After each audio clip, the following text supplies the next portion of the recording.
नमस्कार। देखिए, चुनाव सिर्फ जीत हार के आंकड़ों का खेल नहीं होता। आज हम ईस्ट शिलोंग के चुनावी फैसले की गहराई में उतरेंगे। मतलब सिर्फ ये नहीं कि कौन जीता या कौन हारा, बल्कि हम ये समझने की कोशिश करेंगे कि इन नतीजों के पीछे की असली कहानी क्या है। ये कहानी है एक समाज की, उनकी उम्मीदों की, उनकी जरूरतों की, और हाँ, मेघालय की जो सियासत बदल रही है उसकी भी। तो चलिए साथ मिलकर इन नंबर्स के पीछे की सच्चाई को परत दर परत खोलते हैं। अच्छा, तो हमारा सफर कैसा रहेगा? सबसे पहले द शिलोंग सिग्नल से हम इस शहरी सीट की नब्ज को पकड़ेंगे। फिर जनादेश की शारीरिक रचना में आंकड़ों को बारीकी से देखेंगे। इसके बाद आंकड़ों की गूंज में हम इतिहास के पन्ने पलटेंगे। फिर विश्वास के 4 स्तंभ के साथ एक ठोस रणनीति का खाका तैयार करेंगे। वादे से पाइपलाइन तक में उसे अमल में लाने का रास्ता देखेंगे। और आखिर में शासन का जनादेश के साथ अपनी बात पूरी करेंगे। तो चलिए शुरू करते हैं। तो हमारा पहला पड़ाव है ईस्ट शिलोंग। ये बस मेघालय की कोई आम चुनावी सीट नहीं है। ईस्ट खासी हिल जिले में है ये, और एक एसटी आरक्षित शहरी सीट है। यहाँ आपको मॉडर्न सोच और पुरानी परंपराओं का एक बहुत ही दिलचस्प संगम देखने को मिलता है। और सही मायनों में यहाँ का हर एक वोट अपने आप में एक पूरी कहानी कहता है। इस जगह का जो कैरेक्टर है वो बहुत खास है। देखिए, यहाँ की लिटरेसी रेट मतलब साक्षरता दर 84.7% है, जो काफी ऊंची है। लगभग 66% आबादी खासी ईसाई समुदाय से है। और सबसे जरूरी बात, यहाँ दोरबार श्नोंग जैसी पारंपरिक शासन व्यवस्था आज भी बहुत मजबूत है, जो एक तरह से गांव की पंचायत की तरह काम करती है। और इसका राजनीति पर बहुत गहरा असर पड़ता है। ये सिर्फ आंकड़े नहीं हैं, ये वो सामाजिक धागे हैं जो यहाँ के सियासी ताने बाने को बुनते हैं। तो असल में यहाँ के वोटरों को परेशानी किस बात से है, उनकी चिंताएं क्या हैं? देखिए, सबसे बड़ी और चुभने वाली समस्या है बेरोजगारी, जो करीब 12.3% है, और ये नौजवानों के लिए सबसे बड़ा मुद्दा है। इसके अलावा पानी और सीवेज की जो दिक्कतें हैं वो सालों से चली आ रही हैं। बढ़ता ट्रैफिक जाम और बढ़ते महंगाई, इन सब ने लोगों की रोजमर्रा की जिंदगी को सच में बहुत मुश्किल बना दिया है। यही वो जमीनी मुद्दे हैं जो किसी भी सियासी बदलाव की नींव रखते हैं। चलिए अब सीधे 2023 के चुनावी नतीजों पर आते हैं। ये जो नंबर है ना, ये सिर्फ संख्याएं नहीं हैं, ये वोटरों की तरफ से भेजे गए बहुत साफ, बहुत ही क्लियर सिग्नल हैं। आइए इस जनादेश को समझने के लिए इसके एक एक हिस्से को जरा खोल कर देखते हैं। और यहीं पर एक हैरान करने वाली बात सामने आती है।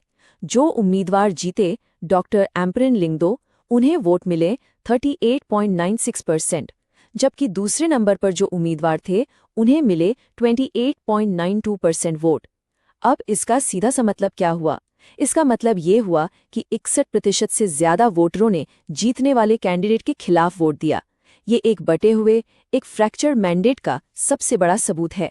और जीत का अंतर, मार्जिन कितना था? सिर्फ 1711 वोट।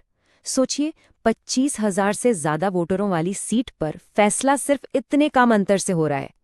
ये जो 1711 का आंकड़ा है ना, ये असल में उन सारी अनसुनी शिकायतों का, उन सारी अधूरी उम्मीदों का जोड़ है जिन्होंने आखिर में चुनाव का नतीजा ही पलट दिया।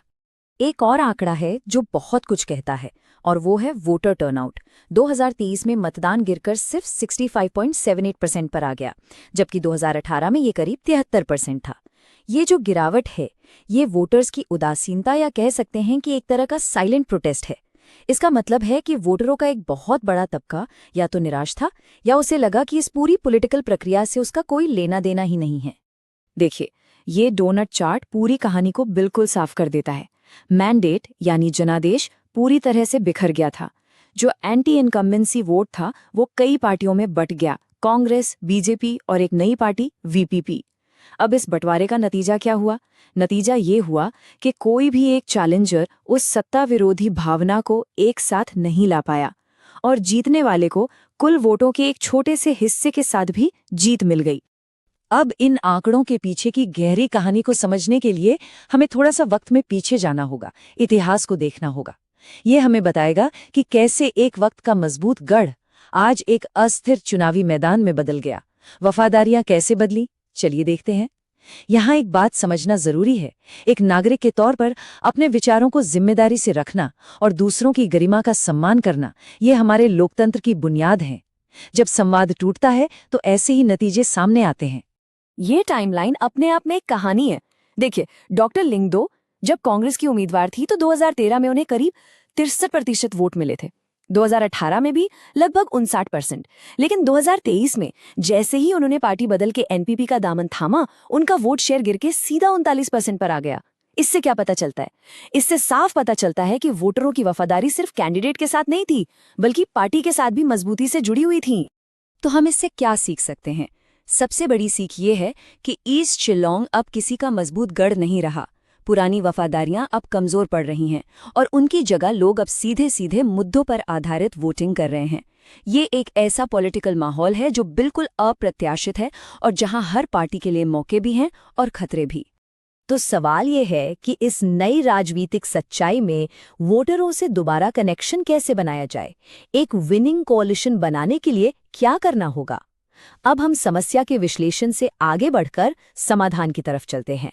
एक ऐसे स्ट्रेटेजिक फ्रेमवर्क को देखते हैं जो विश्वास को फिर से बनाने के लिए ही डिजाइन किया गया है। हम इसे चतुर्मुख सिद्धांत कह सकते हैं। ये 4 स्तंभों पर टिका है। पहला है ऑर्गेनाइजेशनल वेक्टर, यानी संगठनात्मक पहलू। दूसरा इशू इकोनॉमिक वेक्टर, यानी मुद्दों और अर्थव्यवस्था से जुड़ा पहलू। तीसरा पॉलिटिकल वेक्टर, यानी राजनीतिक समीकरण। और चौथा सोशियो कल्चरल वेक्टर, यानी सामाजिक सांस्कृतिक जुड़ाव। ये कोई अलग अलग चीजें नहीं हैं, बल्कि एक सिस्टम है जहां हर पिलर दूसरे को ताकत देता है। अगर इसे आसान भाषा में समझें तो संगठनात्मक पिलर का मतलब है पार्टी को बूथ लेवल पर बिल्कुल जमीन पर फिर से खड़ा करना। मुद्दा आधारित पिलर का मतलब है नौकरियां और इंफ्रास्ट्रक्चर जैसे असल मुद्दों पर फोकस करना। पॉलिटिकल पिलर का मतलब है वोटों को एक जगह लाने के लिए सही गठबंधन बनाना। और सबसे जरूरी सामाजिक सांस्कृतिक पिलर, यानी वहां के स्थानीय खासी मूल्यों का सम्मान करना और उनके साथ अपनी बात को जोड़ना। देखिए, चुनाव में वादे करना एक बात है, लेकिन उन वादों को जमीन पर हकीकत में बदलना सबसे जरूरी कदम है। यही वो पुल है जो वोटरों की जरूरतों को सरकार की नीतियों से जोड़ता है। आइए देखते हैं कि ये पुल असल में बनाया कैसे जा सकता है। इस स्लाइड पर यह पुल बिल्कुल साफ नजर आ रहा है।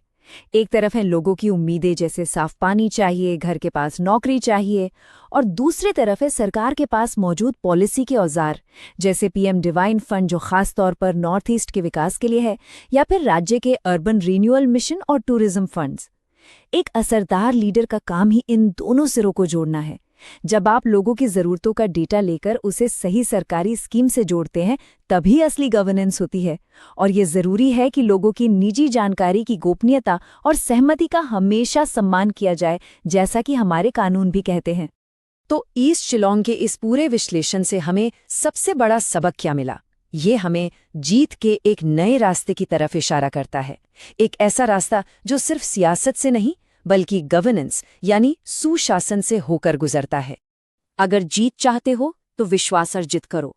ये एक बहुत पुराना सिद्धांत है, लेकिन आज की लीडरशिप के लिए ये पहले से कहीं ज्यादा सच है। राजनीति का भविष्य अब सिर्फ पर्सनैलिटी या लोकप्रियता पर नहीं टिक सकता। ये सेवा, ईमानदारी और परफॉर्मेंस पर टिकेगा। विश्वास ही वो करेंसी है जिस पर एक लंबा चलने वाला जनादेश बनाया जा सकता है। और ये हमें एक बहुत ही अहम सवाल पर लाके खड़ा कर देता है। क्या लीडरशिप का भविष्य लोकप्रियता पर टिका होगा या परफॉर्मेंस पर?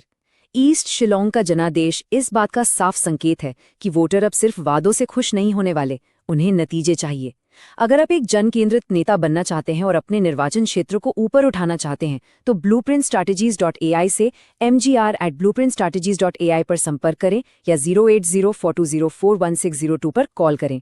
Purpose beyond politics.